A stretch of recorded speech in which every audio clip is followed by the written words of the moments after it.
wir hatten noch die 80.000 Schals vom Chelsea-Spiel und haben dann die Entscheidung getroffen, haben gesagt, ja, lasst uns das Projekt umsetzen.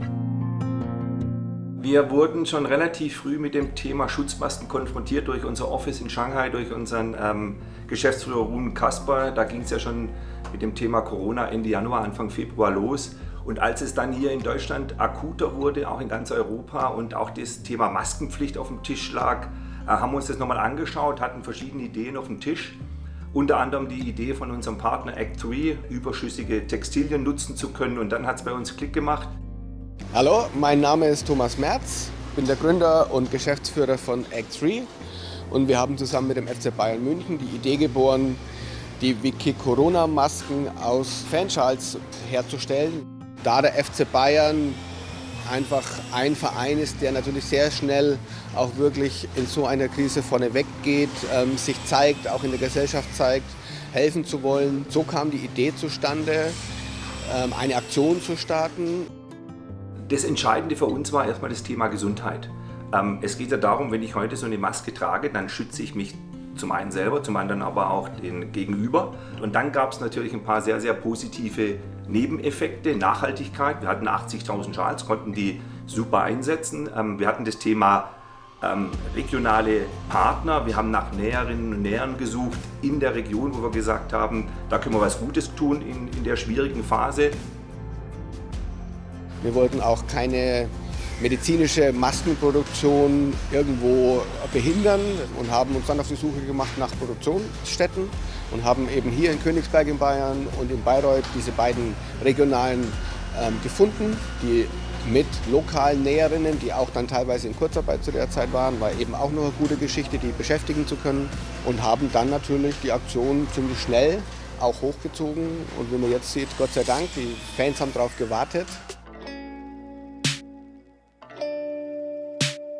Mein Name ist Timo Hemm, ich bin der Juniorchef von der Firma Barcon Bayreuther Berufsmode.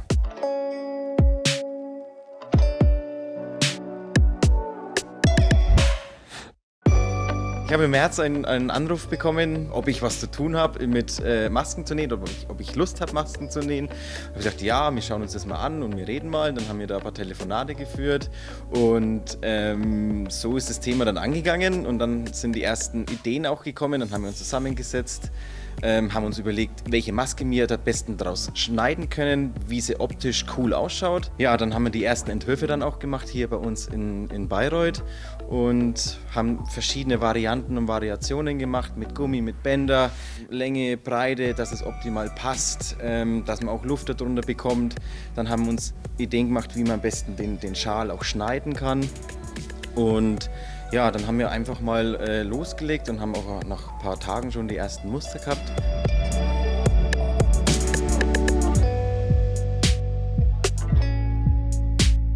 Ich bin nämlich schon seit Kind auf Bayern-Fan, großer Bayern-Fan, und das hat mich natürlich auch gefordert, das zu machen mit den Masken. Ja, das hat mich einfach begeistert, und dann, wie ich das den Mitarbeitern auch dann erzählt habe, sind die auch gleich mit voll drauf eingesprungen und haben auch gleich Ideen gesammelt und gemacht und getan. Ja, so ist es dann halt einfach zustande gekommen.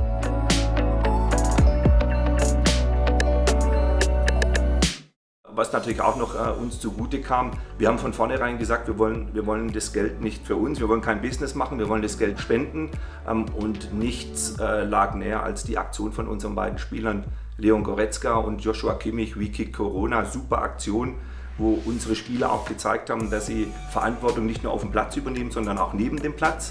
Eine super Aktion, und haben wir dann gesagt, das passt perfekt und wir spenden den Gewinn dieser Aktion, und alles in allem haben wir dann eine extrem runde Geschichte aufgesetzt und sind sehr happy, dass das so gut gelaufen ist.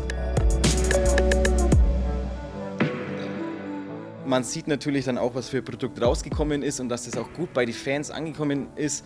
Bei mir selber natürlich auch. Ich sage immer noch, das ist ein richtig geiles Produkt. Und ja, mich freut es einfach, dass die Fans so begeistert sind und dass das so schnell auch verkauft worden ist.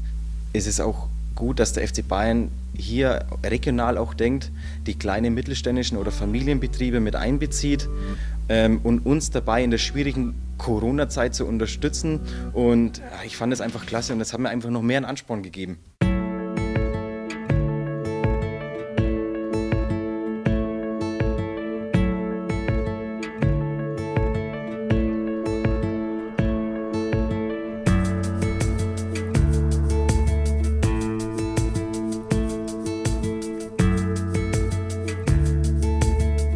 Ja, hallo, mein Name ist Markus Behlte und ich bin der Geschäftsführer der Michel Bekleidungsmanufaktur. Wir freuen uns sehr, dass wir den FC Bayern in diesem interessanten Projekt unterstützen dürfen. Bayern-Fan geworden bin ich eigentlich durch einen guten Freund, der mich mal eingeladen hat vor vielen, vielen Jahren. Und da habe ich das Ganze mal live kennengelernt, live erlebt. Ich kannte das vorher gar nicht, muss ich gestehen. Und das hat mich einfach total fasziniert. Das war eine total coole Geschichte. Und ich wohne auch in München, also von daher passt das eigentlich ganz gut, obwohl unser Betrieb ja hier in Königsberg ist. Aber München ist ja auch noch Bayern, also von daher passt das alles ganz gut zusammen. Wir sind normalerweise ja im Bekleidungsgeschäft unterwegs. Das heißt, wir produzieren normalerweise Damen- und Herrenbekleidung, vorzugsweise aber Damenoberbekleidung. Wir haben innerhalb von 2 Tagen unsere gesamte Produktion umgestellt auf Mund- und Nasenschutzmasken. Das Hauptproblem war natürlich, dass die Nachfrage an den Masken so unglaublich hoch war, dass der erste Produktionsstandort das nicht alleine abdecken konnte in der Kürze der Zeit. Und wir sind dann letztendlich eingesprungen und haben gesagt, okay, wir ergänzen die Produktionskapazitäten. Wir sind etwas größer aufgestellt, wir haben hier 86 Nähplätze und haben dann natürlich relativ schnell reagieren können. Die Sache, dass wir aus Schals zuschneiden, das haben wir auch noch nie gemacht. Normalerweise sehen Sie hier bei uns irgendwo große Stoffballen. Wir legen große Stoffbahnen übereinander und schneiden dann 40 oder 50 Lagen auf einmal. Und die Idee, aus einem Schal herauszuschneiden, das war für uns erstmal so, oh mein Gott, das geht gar nicht. Aber es geht doch.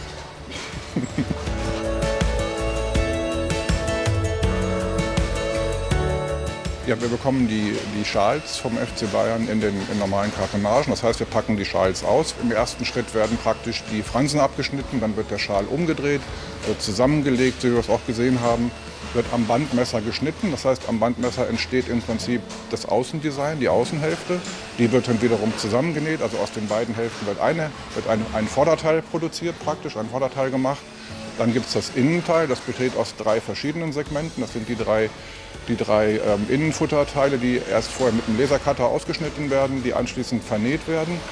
Dann haben wir separat einen Produktionsschritt, das ist das Band, das Gummiband abschneiden.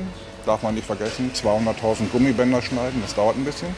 Also wir schneiden 200.000 Gummibänder, vernähen diese Gummibänder dann anschließend parallel dazu und machen dann das Zusammenfügen der 3 Komponenten. Ich habe praktisch dann die Vorderseite, habe dann die Rückseite, das Innenfutter und habe das Band, das Gummiband.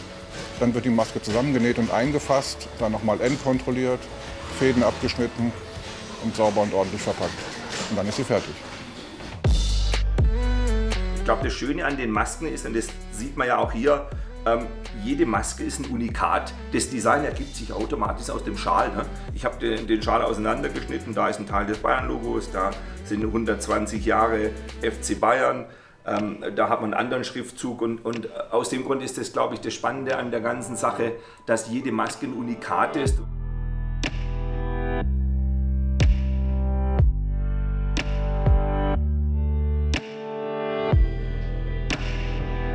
Wir hatten auch witzigerweise, bevor die ganze Aktion losging, am Wochenende einen kleinen Tipp innerhalb des Merchandising, haben gesagt, so, was glaubt ihr denn, was läuft denn übers Wochenende so? Mein Tipp war 18.000 innerhalb von 2 Tagen. Ich habe mich zum Glück komplett vertippt.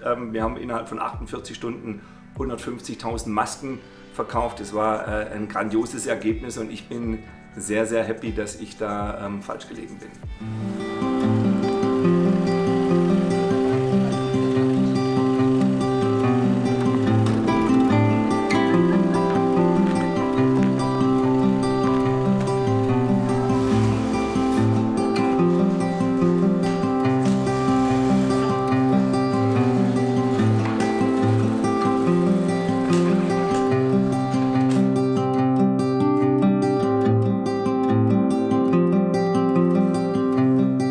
Name ist Ulrike Merz. Ich arbeite seit 10 Jahren hier bei der Firma Michel und ist der Herr Chef letzte Woche an mir herangetreten, der Herr Belde, und hat mich gebeten, für den Bernie eine Maske zu machen.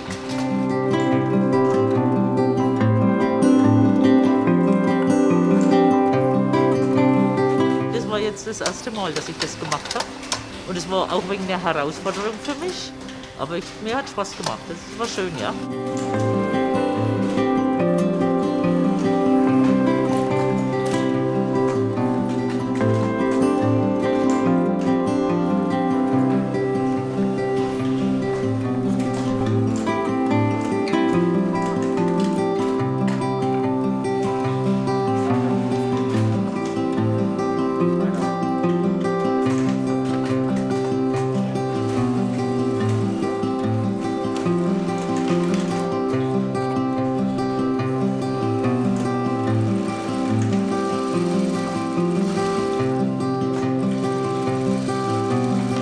Ja, die Aktion mit Bernie ist natürlich auch extrem wichtig, weil damit gezeigt werden soll, wie wichtig es eben auch ist, die Maske zu tragen, noch die Fans zu sensibilisieren, vielleicht auch die Kinder noch besser zu erreichen.